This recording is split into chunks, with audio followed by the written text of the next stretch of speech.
Good morning, students. Hope all of you are fine at your home. So, now we start our today's lecture, and in today's lecture, we start the properties of relations. So, first one is the reflexive relation. What is the reflexive relation? A relation R on a set A is reflexive if A means A is related to A for every A belongs to a set capital A. Means we can say that A ordered pair belongs to R for every any element of the A set. So it means that in reflexive relation we have that each element of the set A, it is related to itself. So that is called the reflexive relation. So let's take an example for this reflexive relation.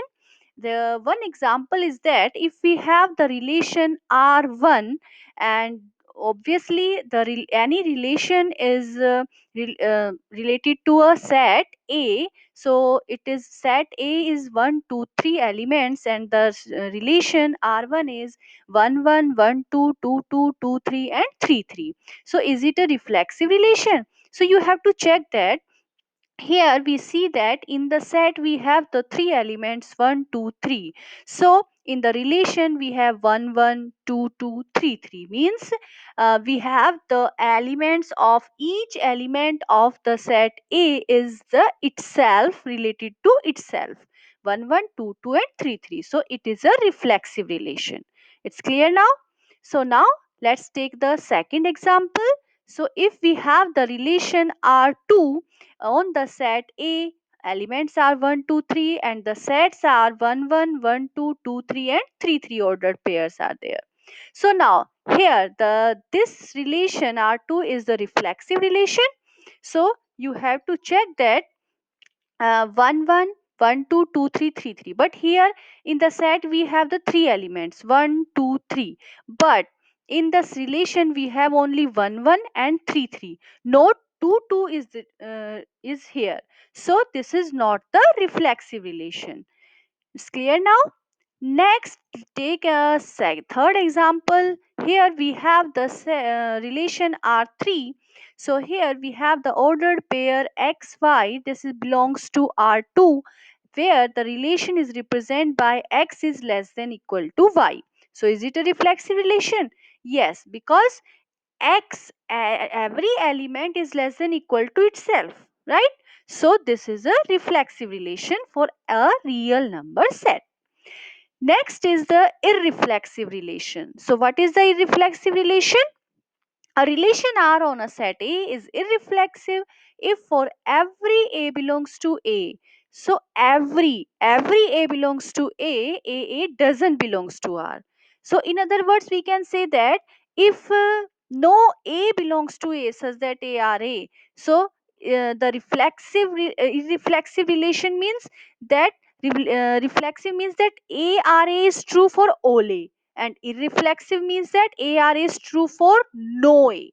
That is irreflexive, right?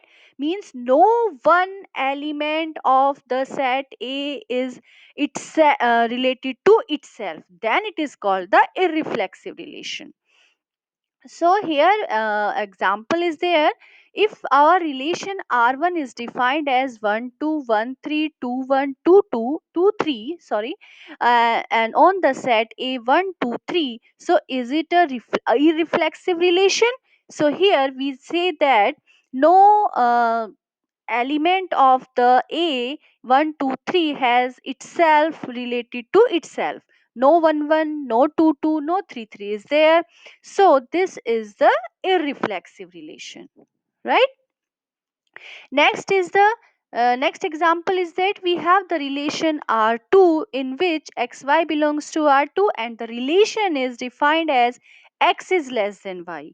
So I think that no such element is there that is less than itself, right? So this is a irreflexive relation, right? Next is the non-reflexive relation. So non-reflexive relation is what? A relation R on a set A is non-reflexive if R is neither reflexive nor irreflexive.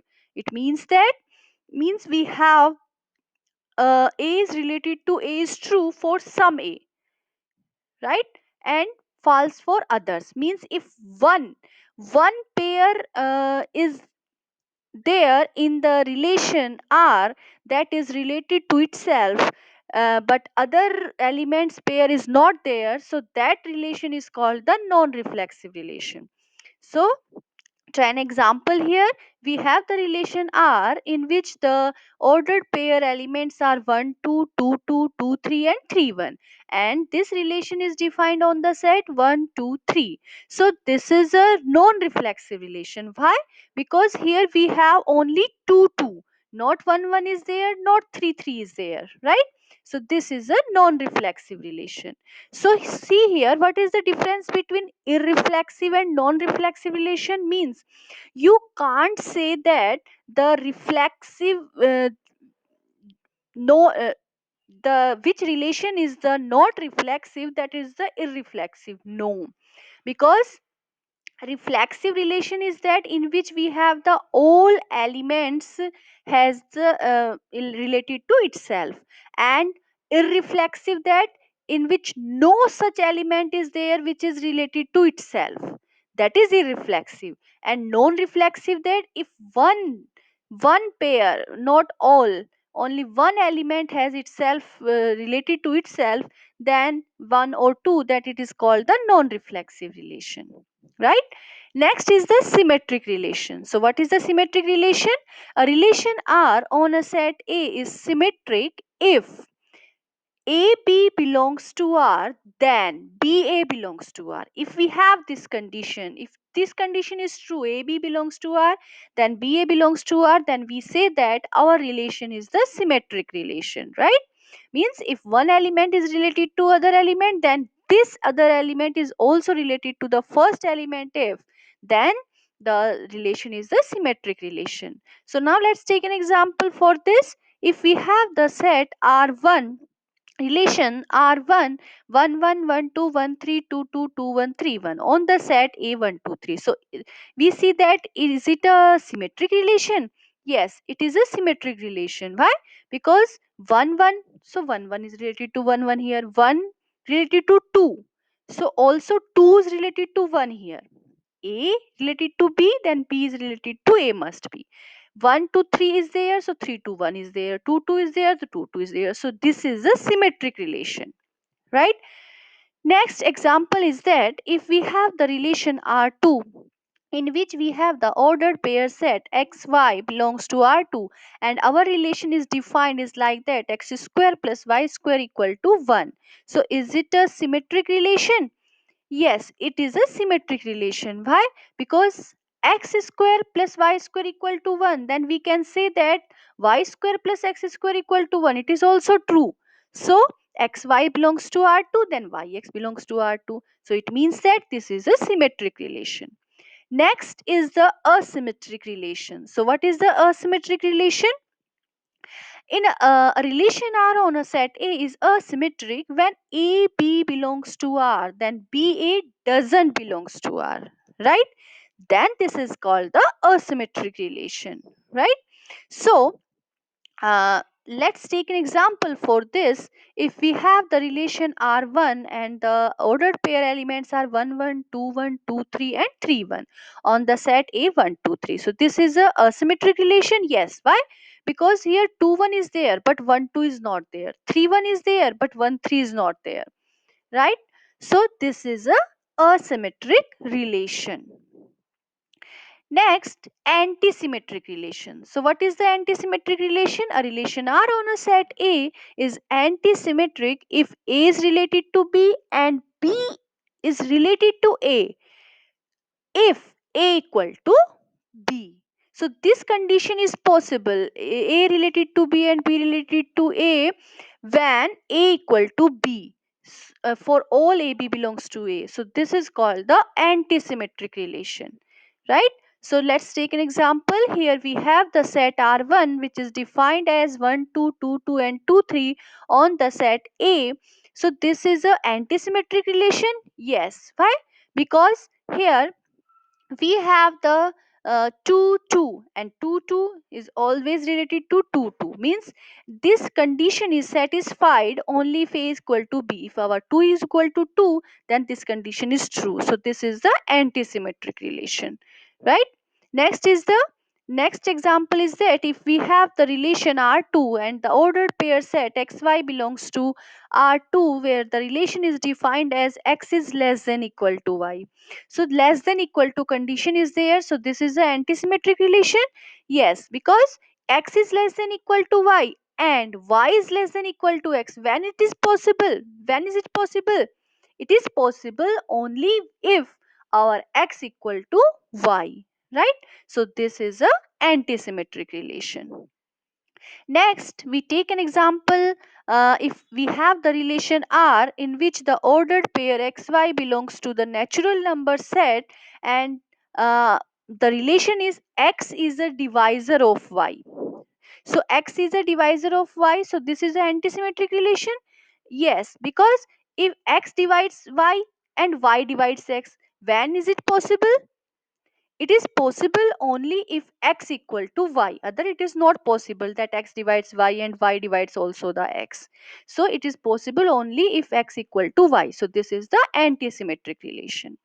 So let's see here, one note is there about the symmetricity.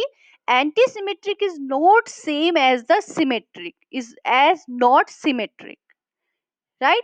A relation may be symmetric as well as antisymmetric at same time, means in a relation at the same time we have the relation is symmetric and antisymmetric also.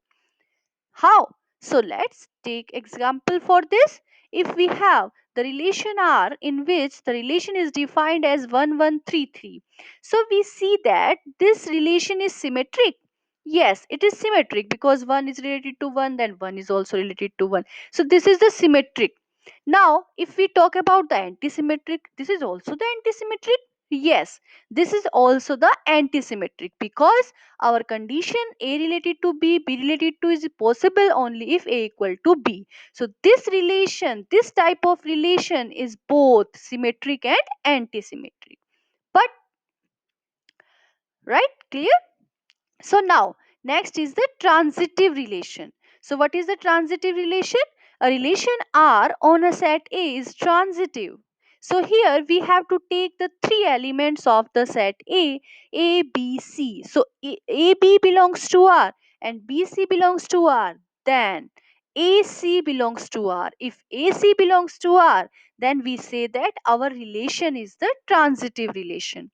So now example is here. If the relation, suppose our relation is defined as the is parallel to the set of lines, parallel to, so this is parallel to the set of lines, it is a transitive relation. How? Means if we have suppose one line is there, then line is x, and this x line is parallel to the line y, and y parallel line is parallel to the other line z. So obviously we see that x line is parallel to the z line, right? So this is the transitive relation. It's clear? So let's second example. If we have the relation is less than or is greater than, you can take both less than and greater than. This transitive relation is true for both less than condition and the greater than condition. So here we see that how, if suppose we have the elements a b c, then a is less than b and b is less than c. If a is less than b and b is less than c, so obviously a is less than c. So this less than condition is the transitive relation. Now if we take the greater than condition, a is greater than b and b is greater than c, so obviously A is greater than C for all real numbers A, B, C. So this type of relations are the transitive relations. It's clear all the relations. So if we summarize all these relations, all these properties in one table, so this look like that. First R was the reflexivity, and what is in the reflexivity? if every element of the set A is related to itself. So this is the reflexive condition. What is irreflexive? Irreflexive means that uh, no no one element of A is there that is related to itself. So this is the irreflexive relation. Now, symmetry. What is the symmetric? If A is related to B, then B is related to A. If it is possible, then the relation is the symmetric relation. Now, asymmetry is that if AB belongs to R and but BA doesn't belongs to R, then this is the asymmetry. Antisymmetry, if AB belongs to R and BA belongs to R, when it is what is the condition for this? A equal to B. If this condition is true, if A equal to B, then this is the antisymmetric relation. Next is the transitivity. In transitivity, we have AB belongs to R and BC belongs to R. Then, if AC belongs to R, then we say that our relation is the transitive relation. Is clear? All the relations now? So now today's lecture is completed now. Be happy, be healthy at your home. Thank you.